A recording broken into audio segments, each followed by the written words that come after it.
अस्सलाम वालेकुम। आज हफ्ता है जुलाई की 13 तारीख। इस्लामी कैलेंडर के मुताबिक 7 मुहर्रम की शुरुआत हो चुकी है और आज दिन भर की अहम खबरों के साथ पॉडकास्ट न्यूज़ लेकर मैं हूं खलील फरहाद। आज की पॉडकास्ट न्यूज़ में नेशनल व इंटरनेशनल न्यूज़ के अलावा जानेंगे चबूतरा मिशन के क्या है हालात और अनीसुल गुरबा की नई बिल्डिंग को लेकर वक्फ बोर्ड चेयरमैन सैयद अजमतुल्लाह हुसैनी ने क्या नए इंकशाफात किए हैं। गजा जंग को 10 महीने मुकम्मल हो चुके हैं और अब गजा की हालत एक वीरान खंडर जैसी हो गई है। इस दरमियान गजा पर इसराइल के मुसलसल हमले जारी हैं तो सीज फायर समेत दिगर कई अहम मुद्दों पर हमास के साथ बातचीत की खबरें भी सामने आई हैं। इस दरमियान ताज़ा अपडेट ये है कि गजा में अब हुकूमत करने के फैसले से हमास पीछे हट गई है। हमास के आला अहदेदार हसाम बादरान ने तजवीज़ पेश की है कि जंग के बाद ना ही हमास और ना ही इसराइल गजा में हुकूमत करेगी, बल्कि एक गैर जानिबदार हुकूमत गजा का इंतज़ाम संभालेगी। हमास ने इस तजवीज़ के बारे में कतर, मिस्र और अमेरिका को भी आगाह कर दिया है। आपको बता दें कि इस्राईली वज़ीर आज़म नेतन्याहू ने डिमांड रखी है कि मिस्र के बॉर्डर के साथ गजा के इलाके और फिलाडेल्फी कॉरिडोर का कंट्रोल इसराइल के ही पास रखने, जबकि हमास का मुतालबा है कि जंगबंदी के बाद इसराइल गजा के इलाकों से निकल जाए। इस दरमियान अमेरिका के सदर जो बाइडन ने भी इसराइल को गजा पर कब्जा न करने का मशवरा दिया है। अमेरिकी सदर जो बाइडन ने न्यूज़ कॉन्फ्रेंस में कहा कि गजा में जंग अब खत्म होनी चाहिए और इसराइल को इन इलाकों पर कब्जा नहीं करना चाहिए। मेरी जानिब से पेश किए गए जंगबंदी फ्रेमवर्क पर इसराइल और हमास दोनों ने इत्तेफाक किया है। उन्होंने कहा कि हम पेशरफ्त कर रहे हैं और रुझान पॉजिटिव है। आज हिंदुस्तान की 7 रियासतों की 13 असेंबली सीटों पर हुए बाई इलेक्शन ने बीजेपी को फिर एक बड़ा झटका दिया है। दरअसल गुज़िश्ता 10 जुलाई को हिमाचल प्रदेश, बिहार, वेस्ट बंगाल, तमिलनाडु, मध्य प्रदेश, उत्तराखंड और पंजाब में 13 असेंबली सीटों पर बाई इलेक्शन हुए। ये इलेक्शन लोकसभा इलेक्शन के बाद बीजेपी के लिए पहला टेस्ट बताए जा रहे थे, ताहम एनडीए इस टेस्ट में फेल हो गई है। इन सीटों के नतायज बीजेपी के लिए बड़ा झटका साबित हुए। 13 में से सिर्फ 2 ही सीटें बीजेपी जीत पाई है, जबकि 10 सीटों पर इंडिया अलायंस, जबकि एक सीट पर आज़ाद उम्मीदवार की जीत ने सबको चौंका दिया है। पंजाब की एक सीट से आम आदमी पार्टी के उम्मीदवार मोहिंदर भगत ने सबसे पहले जीत दर्ज की। वहीं मध्य प्रदेश की एक सीट पर बीजेपी, हिमाचल प्रदेश की 3 सीटों में से एक पर बीजेपी जबकि 2 पर कांग्रेस को जीत मिली। उत्तराखंड की दोनों ही सीटों पर बीजेपी को हार जबकि कांग्रेस को जीत हासिल हुई है। हैरत की बात है कि अयोध्या के बाद यहाँ की बद्रीनाथ जैसी रिलीजियस धरती माने जाने वाली सीट से भी बीजेपी को हार मिली है। वेस्ट बंगाल की सभी 4 सीटों पर ममता बनर्जी की पार्टी का जादू चला है और तृणमूल कांग्रेस ने 4 सीटों पर कब्जा जमाया है। बिहार में बीजेपी के साथ एनडीए में शामिल नीतीश कुमार की जेडीयू को बड़ा झटका लगा है। बिहार की रुपेली सीट से शंकर सिंह ने आज़ाद उम्मीदवार के तौर पर नीतीश कुमार के उम्मीदवार को शिकस्त देकर सबको हैरान कर दिया।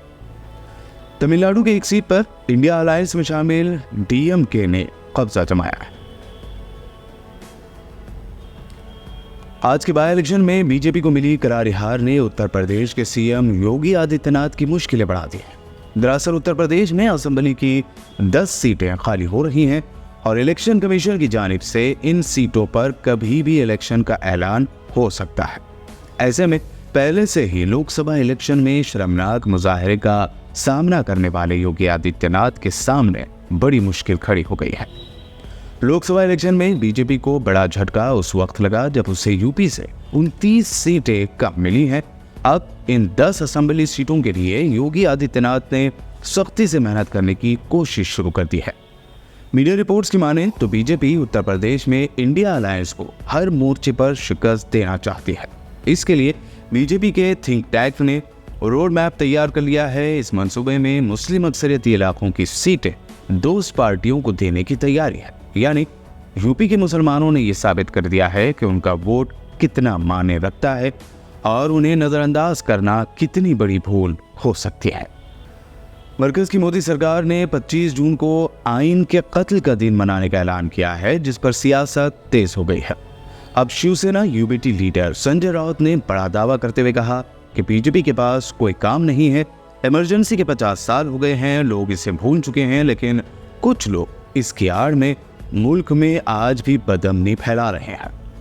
संजय राउत ने कहा कि इमरजेंसी के बाद जनता पार्टी की हुकूमत आई, जनता पार्टी ने ये नहीं सोचा कि आइन का कत्ल हुआ है। अटल बिहारी वाजपेयी की हुकूमत भी आई, उन्होंने भी नहीं सोचा।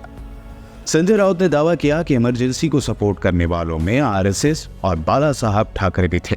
क्या आप उन्हीं बाला साहब ठाकरे की फोटो लगाकर वोट नहीं मांग रहे? उन्होंने ये भी कहा कि इमरजेंसी की हिमायत में आरएसएस और बाला साहब ठाकरे का मजबूत रोल था, क्योंकि उनका मानना था कि उस वक्त मुल्क में डिसिप्लिन लाने के लिए ऐसे सख्त फैसला लेने की ज़रूरत थी। हैदराबाद के क़दीम इदारे अनीसुल गुरबा की नई तामीर शुदा बिल्डिंग को टिमरीज के हवाले करने के इशू पर साबिक़ा बीआरएस हुकूमत पर वक्फ बोर्ड चेयरमैन सैयद अज़मतुल्लाह हुसैनी ने बड़ा इल्ज़ाम लगाया है।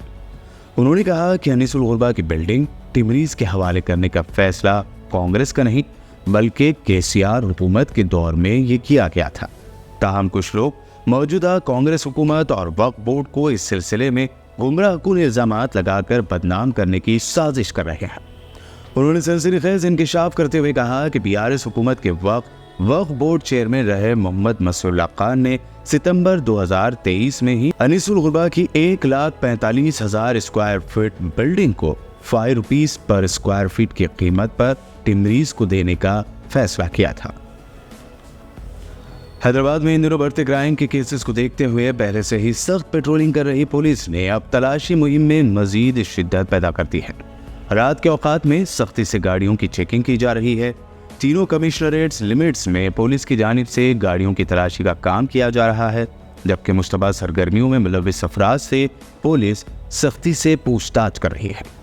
तेलंगाना पुलिस ने जराइम पेशा अफराद रोडी शीटर्स को सख्ती से वार्निंग देते हुए कहा कि वो किसी भी तरह की गैर कानूनी सरगर्मियों में मुलव्विस ना हो, वरना उनके खिलाफ सख्त से सख्त कार्रवाई की जाएगी। करीब रोज ही बीआरएस का कोई ना कोई लीडर कांग्रेस में शामिल हो रहा है।